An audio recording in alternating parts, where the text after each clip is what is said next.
할렐루야. 아멘. 여러분 어떻게 지난 한 주도 광야의 길 주님과 동행하며 잘 걸어가셨습니까? 아멘. 자, 오늘은 역사상 가장 특별한 결혼식 하나를 여러분께 소개해 드리려고 합니다. 신랑 하나님, 신부 이스라엘, 중매 모세. 오늘 말씀은 이처럼 하나님의 프로포즈 말씀입니다. 이스라엘아, 나와 결혼해 줄래? 하나님 그러시면서 약속하시죠. 이스라엘아, 여러분의 이름을 넣으셔도 돼요. 임마누엘아, 아무개야, 내가 너 책임질게. 혹시나 이런 비유가 좀 과하다 이렇게 생각하시는 분들은 아닙니다. 왜냐하면 이 언약을 이렇게 결혼에 비유한 건 제 생각이 아니고 성경 말씀입니다. 자, 여러분 오늘 말씀 흔히 말하는 시내산 언약에 관한 말씀입니다. 굉장히 중요한 말씀이죠. 대부분의 학자들이 이 출애굽기의 절정이라고 그렇게 평가하는 말씀입니다. 성경은 학자들이 아니라 성경 자체는 이 시내산 언약을 어떻게 해석하고 평가하느냐. 예레미야에 가보면 예레미야 31장에 아주 흥미로운 말씀이 있어요. 하나님께서 멸망하는 이스라엘을 향해서 새 언약을 세워주시겠다고 하면서 이전 언약, 시내산 언약을 이렇게 평가합니다. 31장 31절 보세요. 여호와의 말씀이니라. 보라, 날이 이르리니 내가 이스라엘 집과 유다 집에 새 언약을 맺으리라 하시면서 32절에 같이 읽습니다. 시작. 이 언약은 내가 그들의 조상들의 손을 잡고 애굽 땅에서 인도하여 내던 날에 맺은 것과 같지 아니할 것은 내가 그들의 남편이 되었어도 그들이 내 언약을 깨뜨렸음이라. 여호와의 말씀이니라. 보세요, 여러분. 하나님 말씀하십니다. 하나님께서 예레미야 선지자를 통해 말씀하시는 게 뭐냐 하면 이제 새 언약을 맺겠다고 말씀하세요. 그런데 그 새 언약은 옛 언약, 다시 말해 출애굽 때 맺었던 그 시내산 언약과 같지 않을 것이라고 하시면서 그러면서 뭐라고 하시냐면 저 마지막 부분 중간 이후에 보세요. 내가 그들의 남편이 되었어도 그들이 내 언약을 깨뜨렸습니다. 하나님 스스로가 시내산 언약을 지금 결혼의 비유로 설명하고 계신 겁니다. 하나님 말씀이에요. 그리고 자신이 남편이 되었다라고 하시죠. 그럼에도 불구하고 이스라엘이 그 언약을 깨뜨렸다.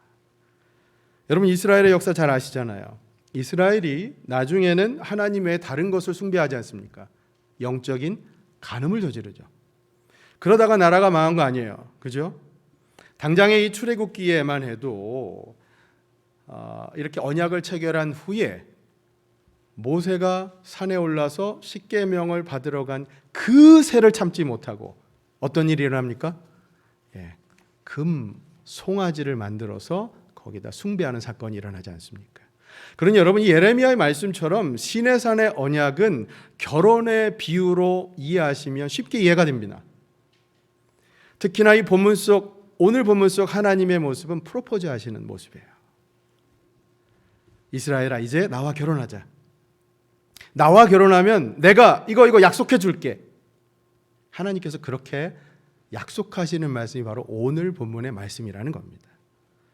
그러면서 이제 이후의 말씀 여러분 잘 아시지만 이스라엘이 하나님과 직접 만남을 갖게 되죠. 그렇죠? 하나님께서 우레와 번개와 빽빽한 구름 사이에 나팔소리, 큰 나팔소리와 함께 산 꼭대기에 그 불로서 강림하십니다. 정말 성경의 다른 그 어떤 것과도 비견되지 않을 정도로 그런 방식으로 직접 출현하시죠. 임재하십니다. 그래서 이것을 신현이라고 하죠. 압도적인 계시입니다. 성경의 다른 어떤 곳에서도 하나님께서 이렇게 임재하신다는 말씀이 없잖아요. 그러면서 나중에 이 혼인서약, 결혼서약의 의미로 주신 것이 뭡니까? 그 유명한 돌판 십계명. 그게 바로 혼인서약, 결혼식의 하이라이트 부분이 되는 거죠. 자, 이런 배경을 아시고 이제 오늘 본문으로 들어가서 과연 하나님께서 주신 약속이 무엇이었는가, 왜 그 약속을 주셨는가, 오늘 말씀을 통해서 하나하나 풀어가 보려고 합니다. 자, 첫 번째, 시내산의 중요성에 대해서 먼저 좀 나눕니다. 여러분, 오늘 이 본문의 장소에 한번 주목해 보려 합니다. 1절과 2절 말씀을 보시죠. 이스라엘 자손이 애굽 땅을 떠난 지 3개월이 되던 날 그들이 시내 광야에 이르니라. 2절, 그들이 같이 읽을까요? 르비딤을 떠나 시내 광야에 이르러 그 광야에 장막을 치되 이스라엘이 거기 산 앞에 장막을 치니라. 아멘. 여러분, 여기 르비딤 기억하십니까? 지난주일 이곳에서 무슨 일이 일어났죠? 물이 없어서 고생했죠. 그러나 하나님께서 그 반석에서 샘이 터져서 물이 샘솟는 기적을 일으키십니다. 그러나 또 그곳에서 이스라엘은 아말렉의 공격을 받죠. 그러나 그곳에서 하나님께서 이스라엘에게 승리를 안겨주시죠. 어떤 하나님이었죠? 여호와 니시. 맞습니다. 여호와 니시 하나님께서 이 르비딤에서 이스라엘에게 승리를 안겨주셨습니다. 자, 그 사건 이후 이스라엘은 이제 르비딤을 떠나서 시내산 광야에 도착합니다. 그리고 그곳에서 혼인 예식을 치르게 되는 거죠. 그러니까 다시 결혼 비유로 얘기하면 시내산은 곧 예식장입니다. 여러분, 우리 특히 결혼하신 성도님들, 결혼을 계획하시는 성도님들 똑같습니다. 결혼식에 있어서 결혼식 장소가 어떤 의미죠? 중요합니까? 두말할 필요가 없죠. 평생 기억에 남는 장소가 이 결혼식 장소 아닙니까? 그렇죠? 공감하실 거예요. 그러니까 시내산은 이스라엘에게 너무나 의미 있는 뜻깊은 장소였어요. 그래서 중요하다는 겁니다. 그러니까 출애굽기 구조를 봐도요, 시내산을 통해서 이 출애굽기 전체 구조를 설명할 수도 있어요. 출애굽기가 모두 40장으로 되어 있는데 두 부분으로 나눌 수 있어요. 첫째는 1장부터 여기 19장까지 애굽을 나와서 시내산에 도달하는 그 말씀까지, 그리고 20장부터는 시내산에서 머무르면서 그곳에서 언약을 체결하고 성막을 짓는 그 과정까지. 그러니까 출애굽기는 시내산을 기준으로 시내산에 도착하기 전 그리고 도착한 후 이렇게 구분할 수도 있습니다. 그 빅터 해밀턴이라고 하는 학자 같은 경우는 뭐라고 얘기했냐면, 이 시내산의 중요성은 이스라엘이 여기서 얼마나 오랫동안 머물렀는가를 보면 그 중요한 것을 쉽게 이해할 수 있다라고 얘기를 했어요. 그만큼 여기 오래 머물렀다는 거죠. 여러분, 이스라엘이 이 시내산에 얼마나 머물렀는지 기억해 볼까요? 아까 1절 말씀에 보면 애굽을 나온 지 석 달, 3개월 후가 됐다고 그랬죠. 첫째 해 셋째 달이라는 얘기입니다. 자, 그런데 민수기 10장에 가보면 거기 11절 말씀에 둘째 해 둘째 달 20날까지 시내산을 떠나지 않았다고 말씀합니다. 그러니까 출애굽기 19장부터 그 다음 말씀 쭉쭉쭉 가서 민수기 10장까지는 장소가 똑같다는 거예요. 계속해서 이스라엘은 지금 시내산에 머물고 있다는 겁니다. 자, 그럼 계산해 보면 얼마나 됩니까?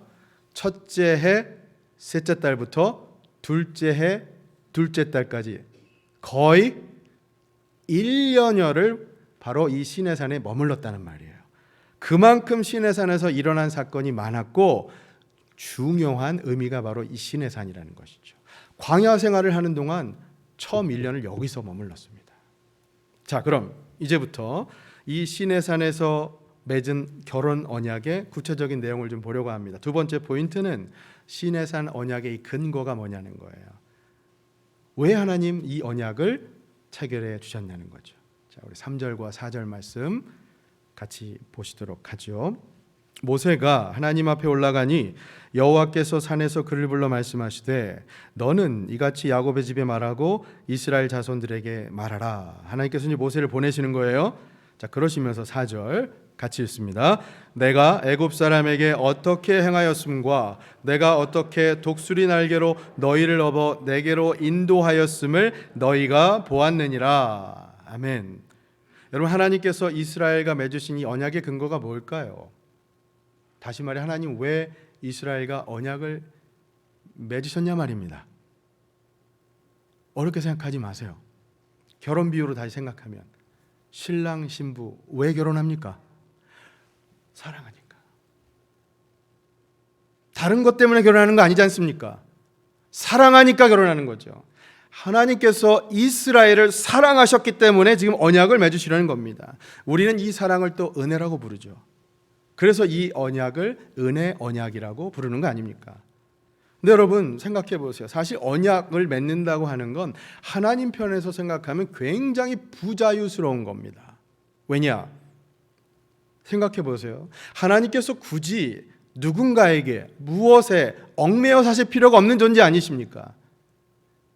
천지를 창조하신 분께서 왜 굳이 어떤 거에 매여 사세요? 그럴 이유가 없죠. 그렇지만 여기 이 말씀 보면 하나님께서 이제 내가 이스라엘 너희에게 내가 매여 살겠다. 그 의중이 이 언약 안에 담겨 있다는 말입니다. 하나님 자신의 자유함마저도 제약시키겠다는 거죠. 그래서 여러분 사랑이라는 거예요. 사랑하면 우리는 얼마든지 희생하잖아요. 양보하잖아요. 그 언약의 근거는 하나님의 사랑이라는 겁니다. 자, 여러분 4절 말씀 보세요. 다시 보시면 4절에 하나님께서 이스라엘을 향한 자신의 사랑을 아주 독특한 비유로 설명하십니다. 우선은 애굽 사람에게 어떻게 행했는가? 그 애굽에서 행한 기적들, 재앙들, 홍해의 기적들을 통해서 하나님께서 베푸신 그 사랑을 기억해 보라는 거예요. 리마인드 하라는 겁니다. 자, 그러면서 여기서 드신 비유가 이 독수리 비유인데, 뜬금없이 왜 독수리 얘기가 여기에 나오는가 이렇게 생각하실 거예요. 저 말씀 잘 보세요. 내가 어떻게 독수리 날개로 너희를 업어 내게로 인도하였음을 너희가 보았느니라. 이 말씀을 그러니까 제대로 이해하시려면 신명기 32장 말씀을 제대로 이해하셔야 이 말씀이 이해가 됩니다. 하나님의 사랑을 여과 없이 보여주는 말씀이거든요. 신명기 32장으로 잠깐 가보겠습니다. 자, 32장 11절 보십시오. 마치 독수리가 자기의 보금자리를 어지럽게 하며 자기의 새끼 위에 너풀거리며 그의 날개를 펴서 새끼를 받으며 그의 날개 위에 그것을 엎는 것 같이. 그 다음이요, 여호와께서 홀로 그를 인도하셨고 그와 함께한 다른 신이 없었도다. 아멘. 자, 이 말씀 설명드리면 여러분, 이 말씀은 어미 독수리가 지금 새끼 독수리를 훈련시키는 모습을 묘사한 말씀이에요. 그러니까 여기 보면 아까 11절에 독수리가 보금자리를 어지럽게 한다는 말씀이 있거든요. 11절 보면 자기의 보금자리를 어지럽게 한다. 이거는 뭐냐면 흩어뜨린다는 얘기예요. 독수리가 자기의 둥지를 높은 곳에다가 가서 짓고 그 둥지를 스스로 흩어뜨립니다. 그러면 그 안에 있던 새끼가 어떻게 되겠어요? 떨어지죠. 자기 새끼를 일부러 떨어뜨리는 겁니다. 그럼 새끼는 어떻게 하겠습니까? 뭘 할까요? 예, 날기 위해, 살기 위해 있는 힘을 다해 날개를 퍼덕거리겠죠. 그러니까 힘이 없는 새끼는 결국 어떻게 됩니까? 아래로 떨어질 수밖에 없는 상황이 되죠. 그러면 땅에 떨어지기 일보 직전, 저 말씀 잘 보세요. 어미 독수리가 자신의 넓은 날개를 펴서 새끼를 받습니다. 여기 이 말씀이 바로 그 말씀이에요. 그러니까 왜 독수리가 이런 행동을 하느냐? 왜 그럴까요? 어미 독수리가 왜 새끼 독수리에게 굳이 이런 일을 시킵니까? 훈련시키는 거죠. 새끼가 날개를 바라면서 이렇게 반복된 훈련을 통해서 튼튼하게 자라게 되기를 원한다는 겁니다. 그러면 후에는 날개가 정말 3m 이상 되는 아주 커다란 하늘의 왕자로 거듭나게 된다는 것이죠. 크기뿐만 아니라 이 빠르기도 시속 몇백 킬로미터 이상 되는 그런 빠르기로 날 수 있는 아주 강한 새로 바뀌어 버리게 된다는 겁니다. 그러니 여러분, 이 마치 어미 독수리가 이 새끼 독수리를 지금 훈련하는 이 모습처럼 새끼 독수리를 향한 어미 독수리의 이 사랑, 바로 이게 하나님께서 이스라엘에게 보여주신 사랑이라는 겁니다. 이게 바로 하나님께서 지금 여러분과 저에게 베풀어 주시는 사랑이라는 것이죠. 여러분, 하나님께서는요, 이스라엘을 일부러 이스라엘의 보금자리를 어지럽게 하셔서, 다시 말해 하나님께서는 그들이 애굽에서 편하게 안일하게 노예로 사는 것을 원치 않으셨습니다. 그렇기 때문에 험한 광야로 일부러 이끌어내셔서 지금 강한 훈련을 시키고 계신 거예요. 그러나 그것은 사랑하는 자녀를 향한 우리 부모님, 어머님의, 아버님의 사랑, 그 사랑이라는 것이지요. 그러니 지금 힘들더라도 이 광야 훈련을 통해서 훗날 그들이 창공의 주인공이 되어서 하늘을 날며 살기를 원하신 하나님의 사랑이 바로 이 말씀 안에 담겨 있다는 것입니다. 그 사랑, 그 은혜가 하나님께서 주신 언약의 근거가 된다라고 하는 것이죠. 그 언약의 밑바탕에는 하나님의 이 사랑이 아주 짙게 깔려 있다라고 하는 것입니다. 사랑하는 여러분, 지금 그 사랑이 여러분과 저를 인도하시고 지켜주시는 하나님의 사랑임을 잊지 마시길 바랍니다. 그렇습니다. 여러분, 이 말씀 한번 적용해 볼까요? 독수리의 비유, 이 말씀 대하시면서 어떤 느낌 드십니까? 하나님의 사랑이 어떤 것인지 아셨으니까 이제 하나님 심정을 이해하면서 사실 수 있겠어요? 안타깝게도, 근데 우린 살다 보면 하나님의 이런 사랑을 오해할 때가 많죠. 우리 하나님의 사랑을 알지만, 우리 사랑하시는 거 아는데 내가 조금만 힘들면 하나님 사랑 의심하거나 오해할 때가 있죠. 역설적이지만 하나님의 전능하심과 신실하심 우리가 더 깊이 알면 알수록, 깨달으면 깨달을수록, 하나님 그러면 왜 날 안 도와주십니까? 전능하다고 하시면서, 신실하다고 하시면서 지금 왜 나를 안 도와주십니까? 그렇게 알면 알수록 더 불평하고 투덜거릴 수가 있는 게 바로 우리 모습이죠. 아니, 하나님 도대체 언제요? 언제 해결해 주신다는 겁니까? 왜 나 맨날 혼자 두고, 왜 내가 맨날 혼자 눈물 흘리게 놔두고, 이거 곧바로 일 해결해 주실 수도 있잖아요. 믿음으로 살라고요? 두려워하지 말라고요? 그렇게 채찍질만 하는 거 지금 하나님 저한테 그러시는 거 아닙니까? 우리가 그럴 수도 있단 말이에요. 살다 보면 우리가 사는 게 너무나 힘들어서 하나님께서 우리에게 주시는 그 사랑을 오해하고 의심할 수도 있다는 거죠. 하지만 여러분, 잊지 마십시오. 오늘 이 말씀 기억하십시오. 하나님의 사랑이 어떤 사랑입니까? 그 사랑은 마치 어미 독수리가 새끼 독수리를 훈련시키면서 그 독수리가 강하고, 그리고 그 독수리가 하늘을 날기를 원하는 그 사랑입니다. 언젠가는 지축을 박차고 올라서 세계를 품고 창공을 가르는 인생들로 여러분과 제가 살아가길 바라시는 하나님의 그 사랑이 오늘 이 말씀 안에 담겨 있음을 여러분 기억하시길 바랍니다. 여러분, 참 희한한 게요, 우리가 이 사랑, 은혜 잘 알지만 그 은혜는 참 잊어버리기 쉬워요. 그런 때 어려운 거, 상처받은 거, 이런 거는 참 잊지를 않죠. 과거의 상처는 너무나 쉽게 기억해냅니다. 내 인생에 상처를 주는 일들에는 우리가 살면서 너무나 민감해하죠. 그렇잖아요.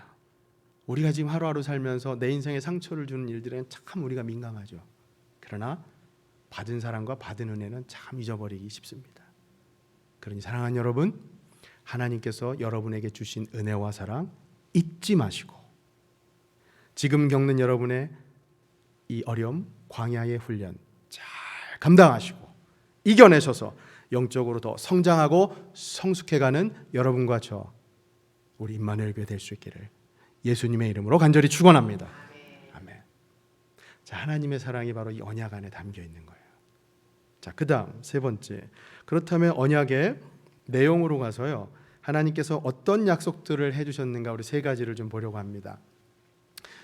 작은 1번 포인트는 첫 번째로 하나님의 소유로 우리를 삼아주시겠다는 약속이에요. 보이시죠 여러분?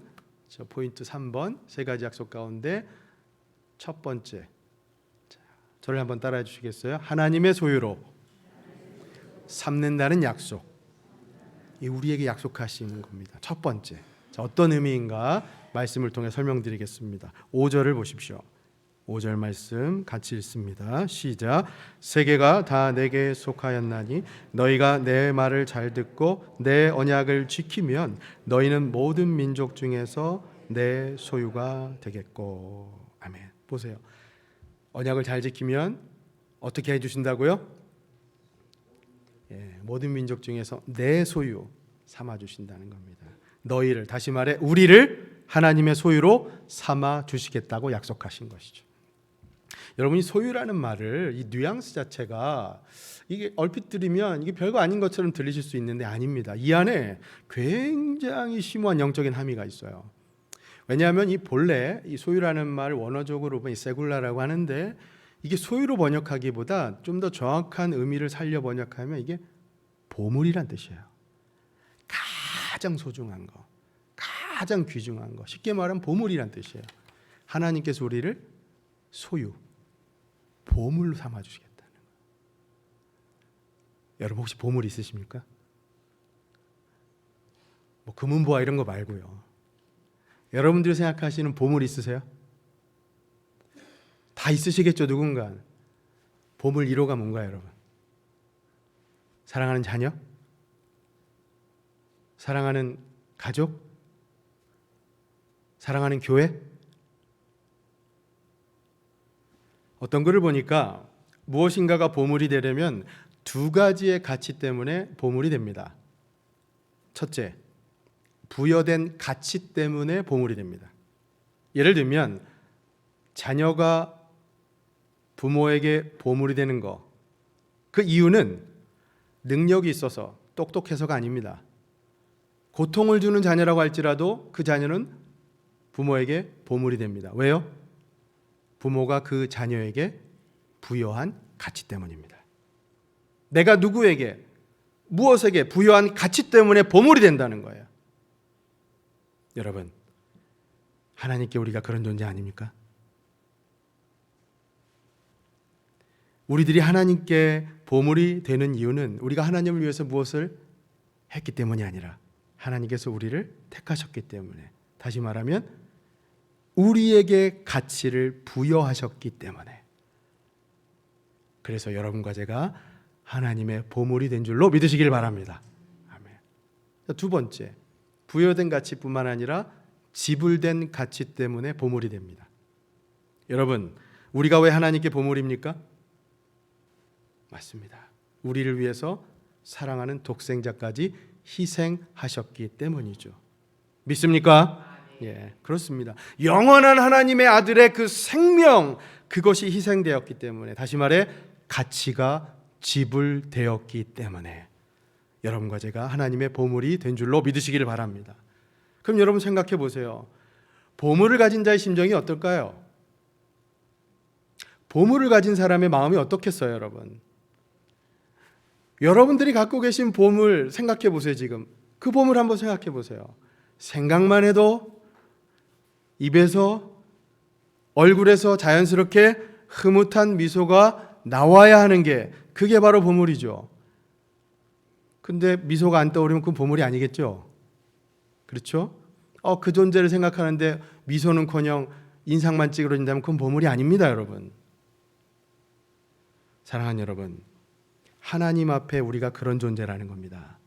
하나님께서는 우리를 보물 1호로 여기십니다.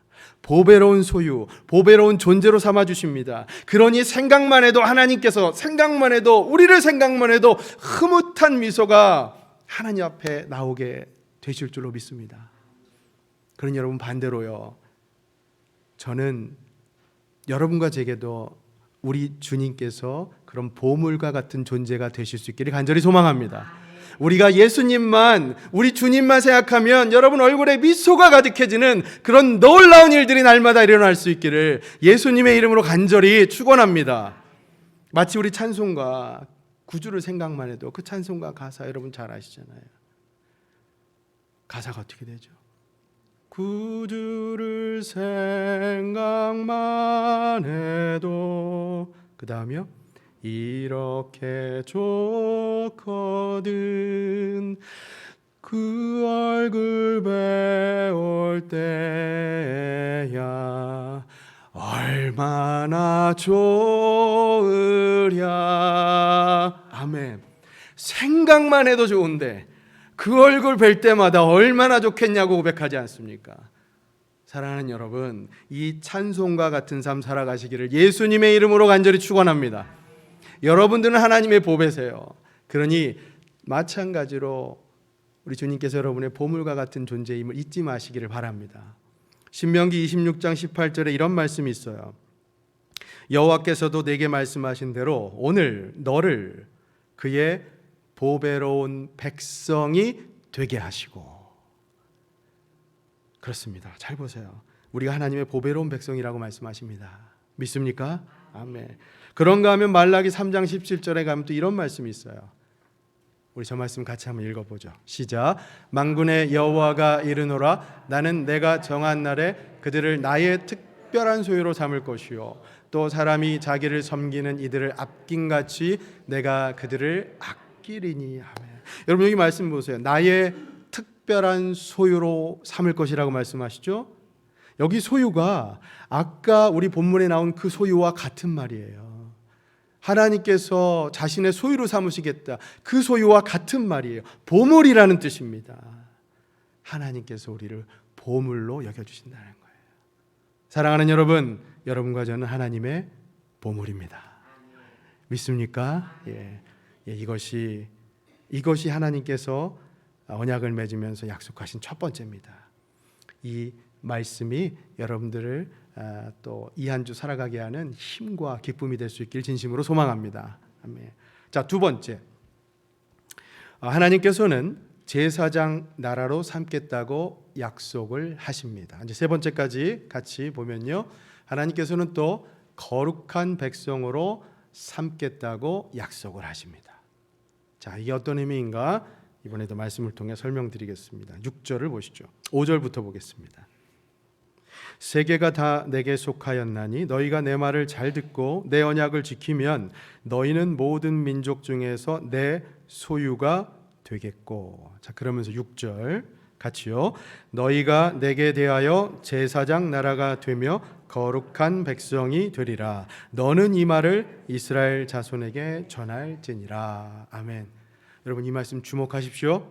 성경에서 제사장 나라라는 말이 최초로 쓰인 것이 바로 여기입니다.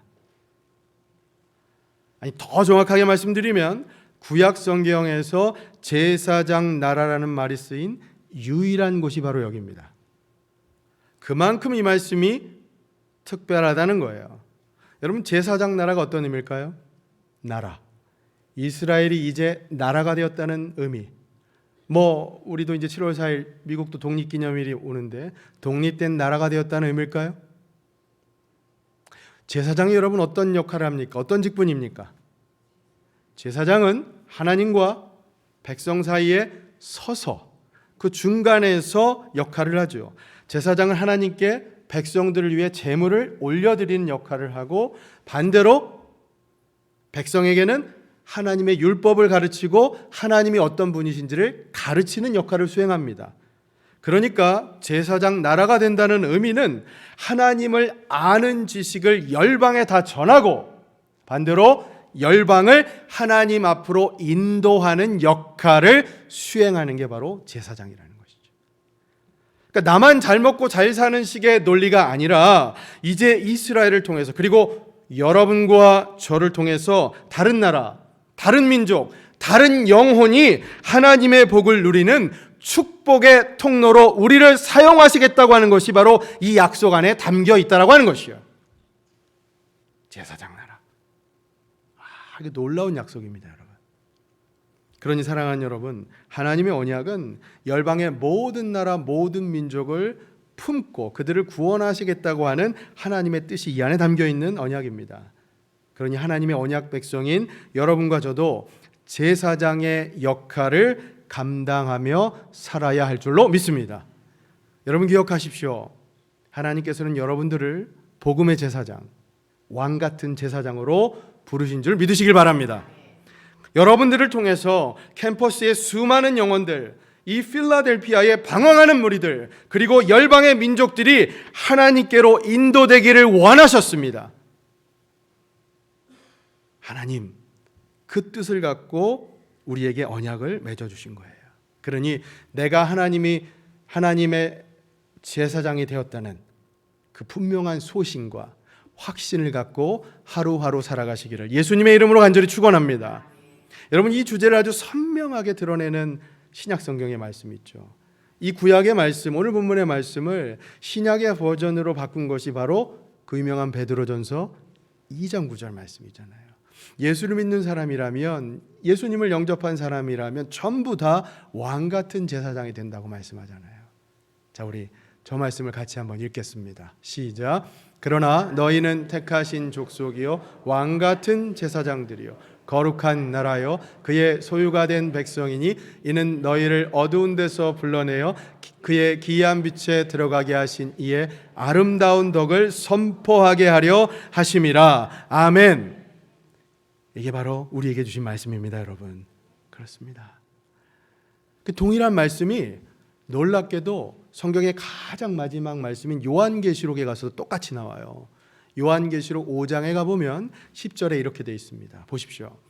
그들로 우리 하나님 앞에서 나라와 제사장들을 삼으셨으니 그들이 땅에서 왕노릇 하리로다. 아멘. 여러분, 이 말씀 우리에게 주시는 말씀으로 받으시길 바랍니다. 이스라엘만 왕 같은 제사장이 아니라 예수 그리스도를 믿는 모든 성도들이 다 제사장입니다.